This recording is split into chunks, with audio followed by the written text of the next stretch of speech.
예, 화요일 묵상의 시간입니다. 사람은 자기가 믿기로 선택한 대로 살아가는 존재다. 사람은 자기가 믿기로 선택한 대로 살아가는 존재다. 자, 이런 제목으로 또 오늘 묵상 함께 나누겠습니다. 자, 어제 우리는 제임스 허튼이라는 사람으로 시작해서 또 이제 과학을 모세로부터 해방시키는 게 목적이라고 했던 찰스 라이엘, 이런 사람에 의해서 제시됐던 실제로 지구상에 존재하지도 않는 그 지질시대표가 1700년대부터 시작해서 진화론자들이 가장 기초로 삼는 그런 고정 패러다임이 된 것을 살펴봤습니다. 자, 그래서 기초 패러다임에서 벗어나지 못하고 지구상에서 발견되는 그 하나님의 살아계심과 홍수 심판의 사실을 증거하는 이 모든 화석들을 가지고 이런 과학적 실제 검증도 되지 않고 그냥 유추와 가설에 의해 구성된 이 지질연대표에 끼어 맞추는 식의 그 이론을 전개하고 있는 게 오늘날 이 진화론의 현실이다라는 걸 우리가 살폈습니다.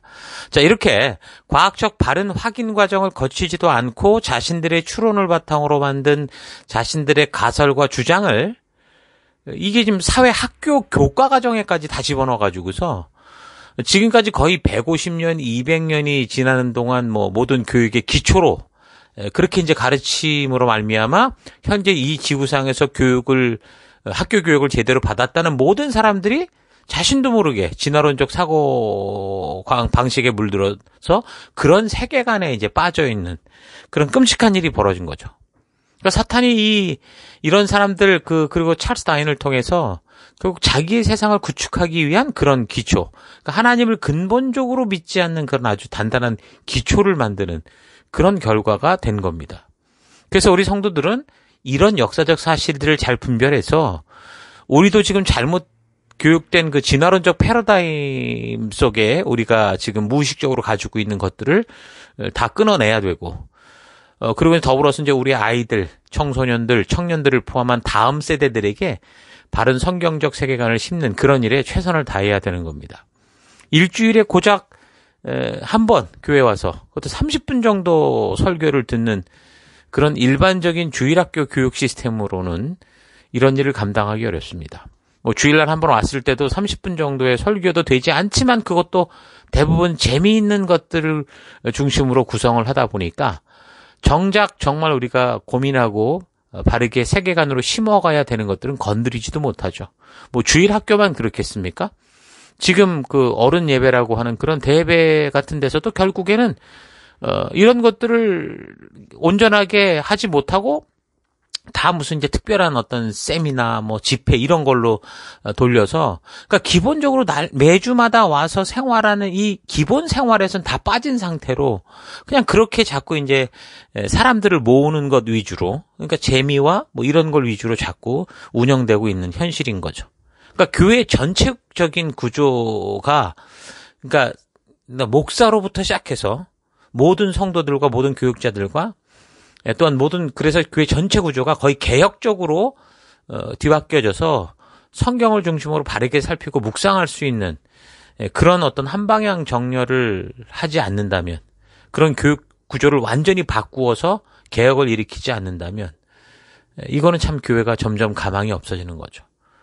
무엇보다 이제 그런 체계를 갖추기 위해서는 일단 가정을 중심으로 또 믿음의 아버지들이 정말 그 가정에서 제사장이 돼서 그 아버지들로부터 성경의 이 역사들이, 가치관들이 바르게 전달될 수 있도록 그렇게 해야 되는 게 중요합니다. 또한 더불어 교회도 재미를 주는 자꾸 그런 프로그램들을 찾고 또 찾고 그런 게 아니라 모든 성도들이 오직 성경을 묵상하고 바르게 공부하고 연구하고, 그래서 결국에는 성경적 세계관이 바르게 심어질 수 있도록 하게 하는 것, 이런 것에 집중해야죠. 여러분들이 지금 속한 그 영적인 가정 셀에서도 마찬가지입니다. 이런 주신 사명들을 바르게 또 온전하게 감당해야 되는 게 우리의 모임의 목적이다라는 거 잊지 말고 우리에게 주신 이 사명들을 신실하게 감당해가는 우리가 됐으면 좋겠습니다. 자, 아무튼 진화론자들이 이 1700년대에 나온 이 지질연대표를 자기들이 무슨 성경처럼 사용하면서 모든 것은 이제 여기에 지금 꿰맞추고 있다고 그랬죠. 그래서 지구상에서 발견되는 그 화석들을 살필 때 이 지질연대표에 따른 어느 지층에서 나왔느냐를 먼저 살펴보고 그리고 그 화석이 그 지층에서 나왔으면 무조건 이제 그 지질층만큼 오래됐다라고 간주를 하고 분류를 하는 거죠. 역사적으로 볼 때 과학적 연대 측정은요, 1900년 중엽에 등장하게 되는데, 그러니까 이전에는 화석의 나이를 측정하지 않은 상태에서 그냥 찰스 라이엘의 그 추측과 가설로 만든 지질연대표라고 하는 이 고정 패러다임을 따라서 그 화석이 발견된 지층이 어디에 해당되느냐를 가지고 그 화석의 존재를, 화석의 그 출처 연도를 단정하고 그 순서를 정한 겁니다. 그래 놓고 그걸 책에다가 담아가지고서 그 아이들에게 막 가르쳐버려. 그런 거죠. 그러니까 이렇게 과거 시대에 맞추어 보이는 이 화석 연대표 같은 경우도 사실 저들이 이 고정적인 패러다임으로 보고 있는 지질연대표, 거기에 따라서, 그러니까 결국에는 저들이 만들어 온 저들의 논리 안에 그 책 안에만 사실 그게 그렇게 존재하는 거지, 실제 이 자연의 모든 것은 사실 그렇게 얘기를 하지 않습니다. 자연과 지층 모든 것이 그들이 말하는 것이 옳다고 말하지는 않죠. 그러니까 요즘에는 화석 나이를 계산하는 방식으로 이제 보다 이제 과학적인 방법들을 뭐 사용한다 하면서 하는 얘기가 이제 방사성 동위원소 연대 측정법 같은 거를 활용을 하는데요.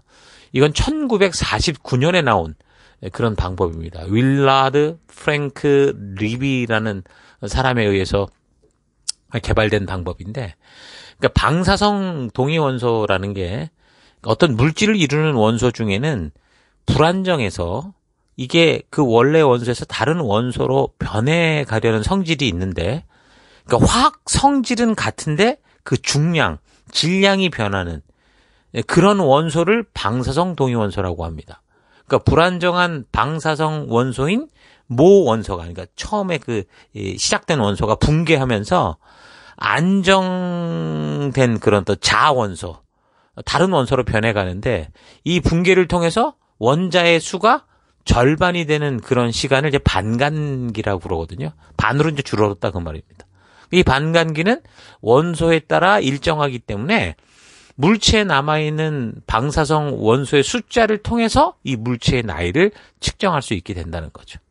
똑같은 하나의 그 물질에서 그 안에서 변화된 원소들이 이제 얼만큼 있느냐에 따라서 이게 얼만큼 이 시간이 흘러갔느냐라는 걸 알 수 있다라는 겁니다. 그래서 이런 방법을 방사성 동위원소 연대 측정법이라고 하는데, 이런 측정에 사용할 수 있는 대표적인 것들이 이제 우라늄, 토륨, 납, 스트론튬, 포타슘, 그리고 이제 방사선, 탄소 이런 거거든요. 우라늄 같은 경우 이제 그게 이제 결국은 변하지 않는 납까지 변해가는 그 반간기가 한 45억 년. 그리고 칼륨에서 아르곤으로 변하는 반간기는 12억 5천만 년. 그리고 탄소에서 질소로 이제 바뀌어지는 반감기는 5,730년. 보통 그렇게 됩니다. 그래서 지층의 이제 수십억 년의 연대 측정에는, 그러니까 시간이 되게 많이 필요한 그런 부분에는 우라늄, 토륨, 납, 스트론튬, 포타슘 같은 방사성 동위원소를 사용하고 있고, 이제 5만 년 이하의 짧은 연대 측정에 이제 탄소 측정법을 사용을 합니다. 여러분, 이런 과학이 밝혀낸 사실을 가지고 실험을 해보는 것은 어떻게 보면 이전에 그 찰스 라이엘이 그냥 추측과 가설에 의해 만든 그 지질연대표를 가지고 단정 짓는 것보다 상당히 좀 지혜롭고 과학적이라고 할 수 있을 겁니다. 어쨌든 그래서 이런 방식으로 지구의 나이를 측정한 결과를 지금 이제 46억 년이다 그렇게 말을 하고 있잖아요. 근데 과학적 사실이 거짓말을 하는 건 아니지만, 그러나 그동안 과학이라는 이름으로 너무도 많이 이 전체 사실을 숨기고 잘못 적용해서 자기들에게 유리하게 사용했던 그런 전례들이 많이 있기 때문에, 우리는 지금 이렇게 그 과학계에서 말하고 있는 이 방사성 동위원소 측정법 같은 경우도 이게 정말 그냥 과학이 말해주는 사실이 정말 정확하게 적용이 되는가, 이걸 점검해 볼 필요는 있는 거죠. 자, 그래서 자료를 찾아봤는데 지구의 나이가 46억 년이라는 것을 그럼 어떻게 유추했냐, 이거를 살펴보니까, 그러니까 방사성 동위원소 측정법에 대해서는 이제 점점 알게 됐는데, 근데 이제 지구에 있는 탄소 연대 측정의 샘플이 될 만한 게 없는 거죠. 즉 지구의 나이를 계산하는 어떤 그런 표본이 될 수 있는 그 최초 자료. 그 아무리 지구에서 오래됐다고 하더라도 지구 생성 위에 꽤 오랜 시간이 흐른 뒤이기 때문에 이런 탄소 연대 측정법 같은 경우는 그 초기 상태가를 알아야 측정 가능한데 그런 물질이 없다는 거죠. 근데 거기에 이제 한계가 있었었는데 그럼 어떻게 할까 하다가 우주에서 아무런 영향을 받지 않고 존재하다가 지구로 떨어진 운석에 관심을 갖게 됩니다. 그래서 우주에는 태양계가 만들어질 때 쓰이지 않고 남은 재료들이 떠돌아다니고 있다. 근데 특히 이제 화성과 목성 사이 같은 데 보면 행성대 같은 게서 이렇게 막 조그만 무슨 띠를 두른 것처럼 이렇게 모여 있는 그런 물질이 있거든요. 그런데 이제 그 중에 이제 약 5만 년 전에 이 소행성대에서 날아온 것으로 추정되는 운석이 지금 미국 중부의 애리조나주 캐니언 디아블로 근방에 떨어져서 아주 커다란 운덩이를 만들었는데 이 운석이 이제 떨어진 지역명을 따서 캐니언 디아블로라고 부르거든요. 이제 이걸 가지고 이제 측정을 하게 되는 거죠. 1947년 미국의 시카고 대학의 해리슨 브라운이라는 교수가 이 방사성 동위원소 측정으로 운석의 생성 연대를 알 수 있다라는 방법을 알고 당시 대학원생이었던 클레어 패터슨이라는 사람, 그 학생에게 이 물질의 납 동위원소를 분석하게 합니다. 그래서 이 패터슨의 노력 끝에 1950년대 중반에 이 운석에 남아있는 우라늄과 납의 양을 측정을 하죠. 그래서 이제 발견된 게 지구의, 그러니까 운석의 나이가 45억 년이다. 나중에 수정이 돼서 45.5억 년이다. 그렇게 하는데, 그러니까 이제 지구의 나이가 그렇게 된 거죠. 그러니까 이 사람이 사실 이걸 연구하면서 납이 인체에 미치는 그 악영향도 알게 되는 그런 노력을 하거든요. 요즘 우리가 쓰는 언리드라는 이 연료도 그게 이제 그냥 연료를 사용했을 때 이제 이 납이 얼마나 인체에 좋지 않은 것도 발견하는 그런 일도 했지만 어찌됐든 이런 방식으로 지구의 나이를 알아내는 일에 힘쓴 사람들은 뭘 하는 거예요? 최초의 빅뱅으로 태양계가 생길 때, 온 우주가 생길 때 그 같이 생긴 거니까 그 운석을 이 영향받지 않은 최초의 상태라고 볼 수 있는 그 운석을 우리가 조사를 하면 지구와 똑같다라고 생각을 한 거죠. 그래서 이제 방사성 동위원소의 원리를 적용시켜서 운석에 포함된 우라늄 원자는 얼마가 되냐, 납이 얼마냐 이런 걸 본 거예요. 그러니까 우라늄 원자가 먼저 몇십억 년의 시간이 지난 후에 토륨으로 바뀝니다. 토륨 원자가 되고 이 토륨은 굉장히 불안정하기 때문에 30일 정도 만에 토륨은 프로타티늄으로 변하게 됩니다. 그리고 프로타티늄은 1분이라는 짧은 시간에 또 다른 원소로 바뀌는 그런 식으로. 그러니까 핵 변환된 원자는 그런 붕괴 사슬의 종점이 어디냐면 그렇게 변화되다가 납으로 가거든요. 그러니까 이 납은 그런데 이제 바뀌질 않는 거예요, 더 이상. 영원히 그대로 남아서 더 이상 붕괴되지 않는 그런 상태가 납이라는 거예요. 자, 그렇다면 지구에 떨어진 운석에 포함된 이 납의 양이 태양계의 모든 행성과 함께 지구가 처음 생성되었을 당시의 납의 양과 같은 비율일 거고, 그리고 우라늄은 시간에 따라서 일정한 비율로 붕괴하기 때문에 이 운석의 나이를 계산할 수 있는 거죠. 그 안에 얼만큼의 우라늄이 있고 얼만큼의 납이 있느냐. 그렇게 해서 이제 운석의 나이를 따져서 지구의 나이를 추정한 거예요. 아주 과학적 원리를 지금 대입시켰다고 생각을 하는데 그렇게 해서 운석에 남은 납의 양을 측정해 보니까 결국 지구가 45억 년이다. 이 운석이 45억 년이다. 고로 지구도 45억 년이다. 이런 결과가 나온 겁니다. 그러니까 뭐예요? 그 미국에서 발견된 운석이 태양계가 처음 빅뱅으로 빵 터져 만들어질 때 그때 생긴 운석이다라는 전제. 그런 믿음 하에 이런 결론을 낸 거죠. 근데 문제는 우리가 창조와 관련해서 진화에 대해서 나누면서 자꾸 강조하듯이 온 우주의 생성 초기 상태, 그러니까 하나님이 우리로 말하면 하나님이 창조하셨을 그때, 뭐 세상으로 말하면 빅뱅으로 터졌을 그때, 그 초기 상태가 어떤 상태고 그때부터 이게 어떻게 이 운석이든 뭐든 그게 흘러오는지 전혀 모른다는 거예요. 근데 그렇게 지구에 떨어진 운석이 태초 태양계가 생성될 때 운석이라고 단정을 짓고 믿음을 가진 거죠. 믿음을 가지고 그리고 그 운석을 가지고 과학적 사실이라고 할 수 있는 그 과학적 원리를 통해서 우라늄과 나베암을 측정하고 그 결과를 보니까 45억 년이다. 또 조금 다시 해보니까 45.5억 년이다. 그래서 지금 46억 년이 돼요. 이건 너무 좀 억측이고 무리라는 거죠. 그러니까 전제가 중요한데 전제가 하나도 형성되는 게 없는데 이제 그걸 단정을 짓고 믿음을 가지고 그런 결과를 만들어낸 겁니다. 그러니까 이런 설정 자체가 객관, 합리 이걸 목숨으로 여기는 과학의 본질과 충돌하는 거고. 근데 이걸 과학이라고 믿어버리니까 과학적 사실이라고 그들이 믿어버리니까 이건 샤머니즘보다 더한 지극히 비과학적이면서도 대담한 완전한 미신 종교가 되고 마는 거죠. 그러면 지구의 초기 상태는 전혀 알 수 없는 것이냐? 그러니까 지구의 초기 상태를 엿볼 수 있는 흥미로운 현상을 발견할 수 있는 다른 과학적인 방법이 있습니다. 그러니까 이거는 과학계에서도 다른 반론을 제기하는 일이 없는 건데 이게 우라늄에서 나부로 변화될 때 바로 납이 되는 게 아니라 수많은 중간 단계를 거친다고 그랬죠.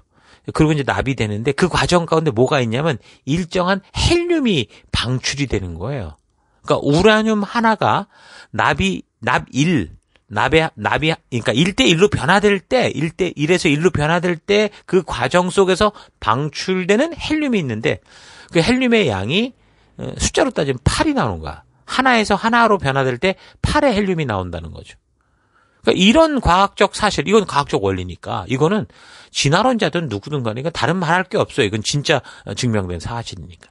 자, 그러면 45억 년 동안 방출된 이 헬륨을 지금 있는 헬륨을 역으로 이제 측정을 해보면, 측정을 해서 역으로 따져보면 지구의 초기 상태가 우라늄으로만 되어 있었는지 여부와 또 45억 년 지구의 나이가 타당성 있느냐 이런 것도 우리가 유추할 수 있잖아요.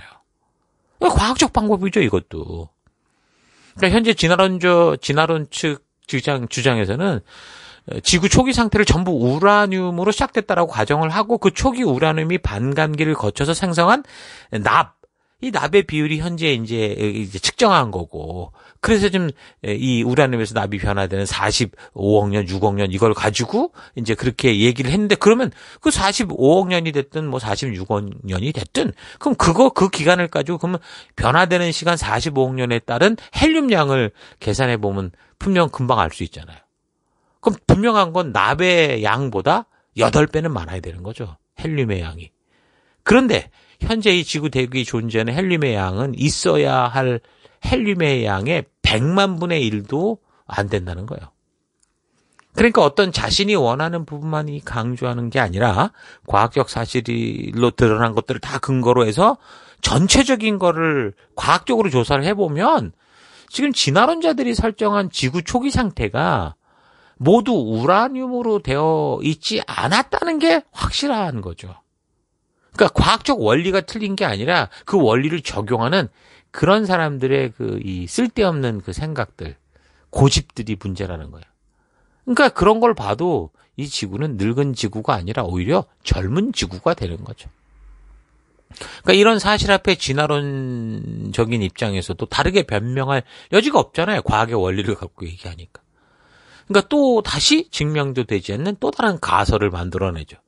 뭐라고 얘기하냐면 그동안 발생된 헬륨이 모두 지구 밖으로 날아가 버렸다 이렇게 주장을 합니다.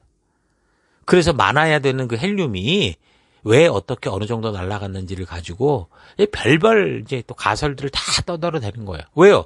자기들이 처음에 만들어낸 이 진화의 가설을 버리고 싶지 않으니까.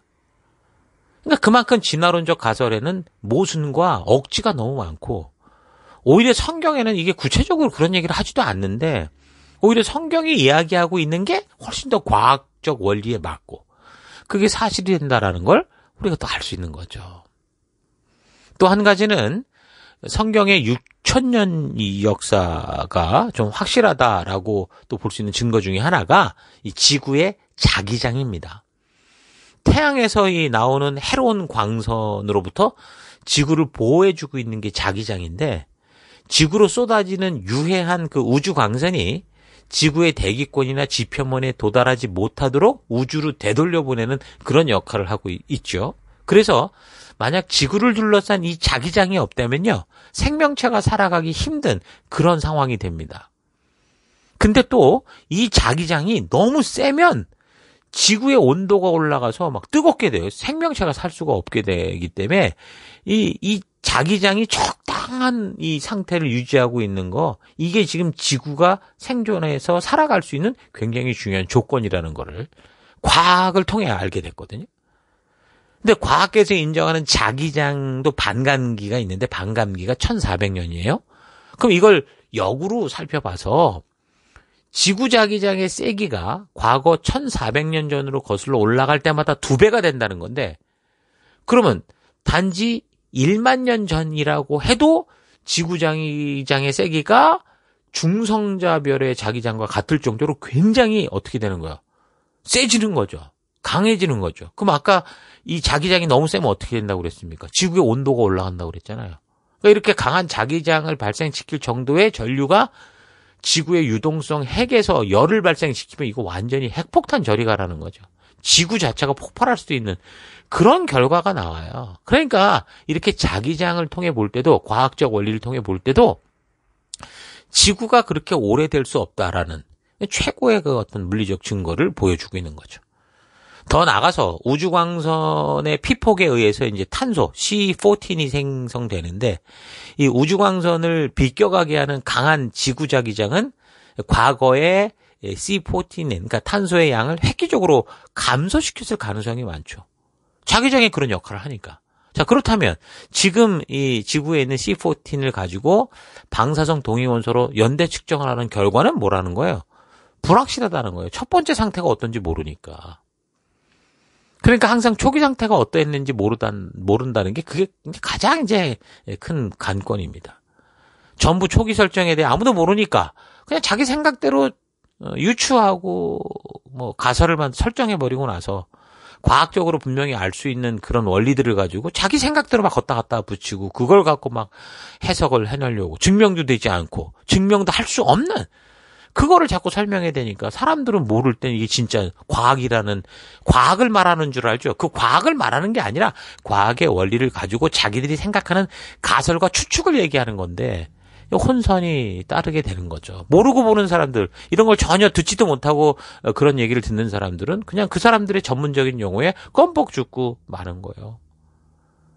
그러니까 방사성 동위원소로 연대를 측정할 때 어쨌든 암석 같은 무기체, 좀 시간이 오래 걸렸다고 생각하는 거는 우라늄과 납, 이 연대 측정법이나 또는 포타시움 아르곤 이 연대 측정법을 사용하고, 생명체, 유기체 같은 경우는 이제 반감기가 5730년인 방사성 탄소 이 연대 측정법을 사용을 합니다. 어떤 방법을 쓰든 뭐라고 그랬어요? 방사선 연대 측정법의 기본 논리는 방사성 원소의 반감기를 측정해 살피는 것. 이건 기본적으로 어쨌든 동일합니다. 그러니까 조금 전 지구 자기장에 의해 C14의, 그러니까 탄소의 양이 획기적으로 감소되었을 것이라고 했는데, 유기체의 나이를 조사하는 방법에 있어서 이 방사성 탄소 연대 측정의 경우는 3,500년 이내의 경우가 비교적 정확하다, 이런 식으로 얘기를 하거든요.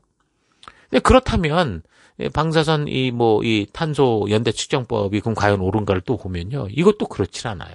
왜 그러냐면 갓 잡은 사슴뿔을 가지고 측정을 하면은 측정 결과가 1만 년이 넘게 나옵니다.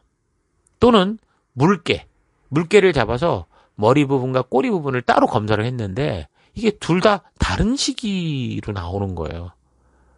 그러니까 이 과학적 어떤 가설이 사실이 되려면 이게 언제 어디서나 똑같은 결과가 나와야 되는데 그렇지 않다는 거예요. 그러니까 무기체를 측정하는 경우도 결국 그렇게 되는 거예요. 200년이 안 된 용암을 갖고 측정을 하면 2100만 년이다. 이런 식으로 나오는 거예요. 그러니까 어떤 가설이 과학적 사실이라고 증명이 되려면 좀 전에 말한 것처럼 언제 어디서나 똑같은 실험을 했을 때 몇 번을 반복해도 항상 같은 결과가 나와야 되는데, 이 방사성 동위원소 측정 방법의 경우 오류가 나타난다는 거. 결과도 오류가 나타나고 전제도 똑바로 세울 수가 없고, 그러니까 같은 것을 여러 번 반복해서 측정을 하면 값이 다 다르게 나오고 전제 자체가 형성이 안 되니까 이게 사실은 온전치 못하라는 거예요. 그러니까 그 어떤 것이든 초기 상태에 대한 정보가, 정확한 정보 없이 전부 자기가 생각하는 가설을 주장하고 있기 때문에 사실은 정확한 답을 찾을 수가 없는 건데, 그래서 이들이 이렇게 무모하게 과학을 동원해서 주장하는 거는 바로 그 지질연대표라는 자기들 나름대로 또 믿음의 백그라운드가 있는 거예요. 전혀 맞지 않지만 오랫동안 진리처럼 그렇게 생각했던 그 지질연대표, 그거를 붙들고 있어서 그러는 거죠. 그러니까 그 원리를 놓지 않고 그 틀에다가 이제 과학을 동원해서 갖다 때려 맞추려고 하는 무모한 일들을 하는 겁니다. 그러니까 이런 무모한 확신들의 배경에는 결국 뭐예요? 하나님을 믿느니 그 가설, 증명되지도 않은 그 지질연대표 믿겠다, 이런 거 아닙니까? 이건 하나님을 향한 고의적인 반역이고, 결국 자기가 하나님이다, 내가 하나님처럼 살 수 있다라는 사탄의 그 교만스러운 불순종과 똑같은 모습인 겁니다.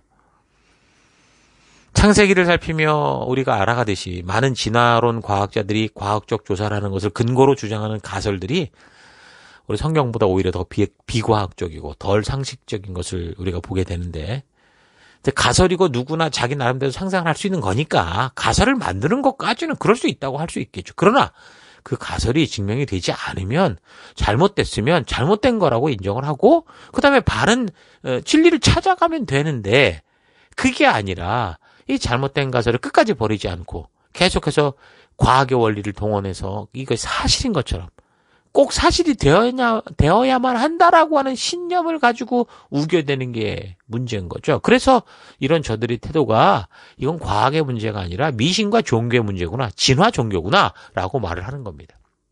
자, 그러니까 하나님이 너무 싫은 그 몇몇 과학자들이 과학을 들먹이면서 일반 사람들이 알지도 못하고 이해하기도 힘든 그런 전문 용어들과 원리들을 말하면서 설명한다면, 그러는 곳에 다 빠져서 그런가? 여러분, 이런 식으로 이게 미신처럼 받아들여서는 안 됩니다.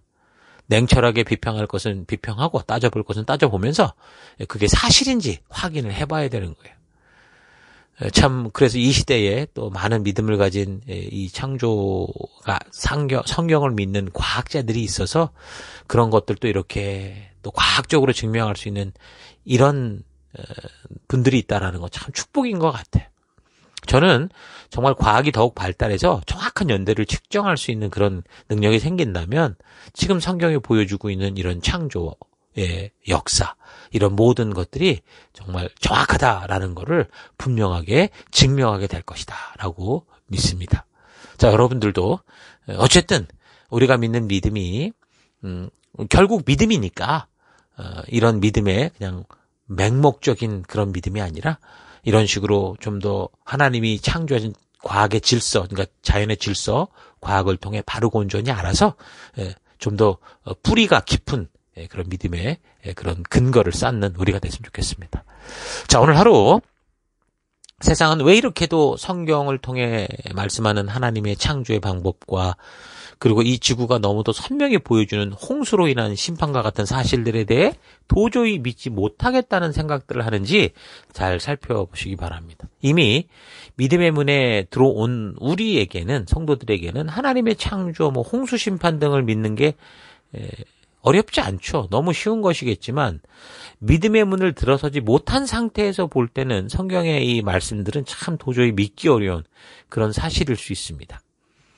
똑같은 창조, 똑같은 심판의 증거인 이런 자연들을 보면서도 어떤 사람들은 하나님의 놀라운 창조와 그 하나님의 존재의 사실성을 더 알게 되고 믿게 되는데, 어떤 사람들은 그걸 믿지 못하니까 자신을 미생물에서 진화해온 유인원의 후예다, 그렇게 하는 것을 자꾸 믿겠다 하는 그런 일들이 벌어지는 거죠. 그래서 우리가 잊지 말아야 되는 거는 구원은 하나님의 선물이고 은혜지만 믿음이란 우리에게 하나님께서 요구하시는 결단의 일이다라는 사실을 기억해야 됩니다. 에베소서 2장 8절. 여러분은 믿음으로 말미암아 은혜로 구원을 받았습니다. 이것은 여러분에게서 나는 것이 아니요 하나님의 선물입니다. 자, 분명히 말하죠. 그러니까 우리가 그렇게 해서 믿음의 문에 들어올 때 하나님은 우리에게 구원의 은혜를 주시는 겁니다. 근데 이 구절을 현대 성경에서는 뭐라고 말을 하냐면 여러분이 그리스도를 믿음으로 구원을 받은 것은 순전히 하나님의 은혜입니다. 여기까지 좋아요. 근데 여러분이 그리스도를 믿게 된 것조차도 여러분의 자발적인 의지로 된 게 아니라 하나님께서 주신 선물이다. 이런 식으로 번역을 했거든요. 이건 좀 너무 과하게 이거 좀 주석된 풀이된 해석이라고 봅니다. 우리가 믿어야 하는 것조차 하나님의 은혜로 저절로 된 거라면 아니 우리가 로봇이죠. 우리에겐 자유주의가 필요 없는 거 아닙니까? 그러니까 믿는 것에 대해서 마치 우리의 노력인 것처럼 행위의 구원과 결부시켜서는 안 됩니다. 내가 믿었다는 것을 내 능력으로 한 것처럼 떠들고 자랑질할 필요가 없는 건 분명해요. 그러나 믿음은 선택입니다. 그래서 하나님은 우리에게 충분히 하나님을 알 수 있는 증거들을 확실하게 보여주시는 거예요. 자연적인 계시를 자연을 통해서 우리에게 분명하게 말씀해 주신 하나님의 계시가 있는데 그걸 잘 믿지 않아서 그렇지 이 자연 계시처럼 하나님의 진짜 존재를 확실하고 아주 확고하게 보여주는 그런 증거물들이 없거든요. 대단한 건데 안 믿는 거죠. 이 자연 속에는 하나님의 창조에 확실한 증거가 있고 또한 하나님이 심판하셨던 세상에 대한 확실한 증거가 가득합니다. 하나님의 속성과 영원하신 능력과 신성이 이 모든 자연 만물을 통해 분명히 나타나고 있기 때문에 사실 많은 사람들은 웅장한 자연 앞에 숙연해지며 이 자연을 만드신 일을 체감하는 거예요. 그럼에도 불구하고 믿지 않으니까 하나님은 특별 계신 예수님과 성경까지 우리에게 주셔서 성경을 기록으로 주셔서 우리로 하여금 하나님의 살아계심을 부인할 수 없는 강력한 증거를 보여주시는 겁니다. 로마서 10장 17절 믿음은 들음에서 나며 들음은 그리스도의 말씀으로 말미암았느니라.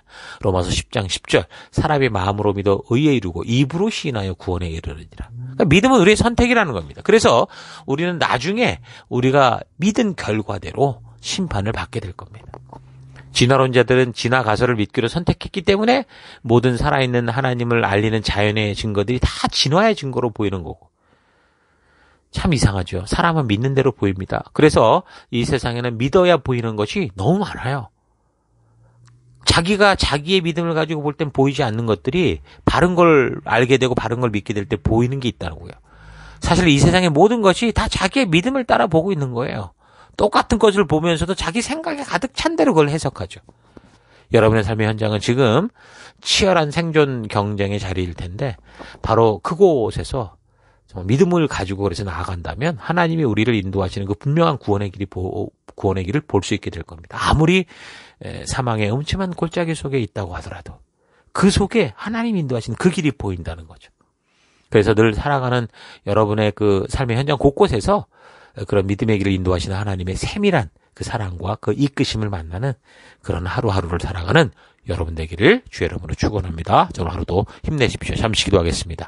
하나님께서는 우리로 하여금 하나님을 몰랐다고 하지 않도록 너무도 확고한 증거들을 온 자연 만물과 우리의 양심에 두시고 또한 더불어 우리 주 예수 그리스도를 이 땅에 보내주시며 그리고 특별 계신 이 성경까지 우리에게 주셨는데 이 너무도 확고한 하나님의 살아계신 증거를 보면서도 자기의 생각과 욕심을 따라 살아오던 삶을 회개합니다. 믿음은 선택이라는 사실을 잊지 않고 또한 우리가 믿어야만 볼 수 있는 놀라운 은혜가 너무도 많은 것을 잊지 않고 오직 우리 하나님과 우리 주 예수 그리스도의 말씀을 믿는 믿음 가운데 서기 원합니다. 믿음은 들음으로 말미암아 나온다고 하셨는데 날마다 우리 주의 말씀을 읽고 듣고 묵상하고 나누며 더더욱 하나님의 진심을 알아가는 내가 되기 원합니다. 하나님, 이 세상은 내가 믿는 대로 보인다라는 거 잊지 않고 정말 우리 주의 말씀을 믿고 그 믿음으로 말미암아 그 말씀대로 이 세상을 볼 수 있는 그런 하루하루 살아가기를 간절히 바라옵고 예수님 이름으로 기도했습니다. 아멘.